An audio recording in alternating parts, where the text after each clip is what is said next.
many challenges in life. We live in a hypersexualized society. We've got problems with all the political world against, making up names and talking about Muslims in the wrong way. And we hear about other Muslims who are confusing us. We hear about different Islamic information which causes us doubt. We don't know what's right from wrong.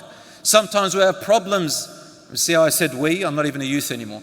So the youth, they have problems with their family, with their parents. Parents have problems with their children. And then you got school, then you got peers, then you got at work. How are you supposed to hold on to your religion in all these different circumstances? You got social media which bombards you. Pornography is on the high. I remember a friend of mine, it was a colleague, he's a teacher. He says some ex-students sat with him and they said, "Sir, what's the escape? How do I escape?" I said, "Escape to where?" He says, "I don't know, escape. Escape from all these restrictions." They said, "Islam restricts them."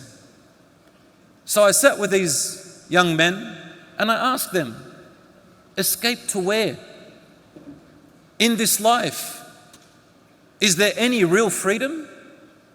Everything in this life has restrictions and challenges. You go from one thing to another, you're facing another challenge. Restrictions from what? They said, "We want to have a girlfriend. We want to get to know her. We want to get to marry her."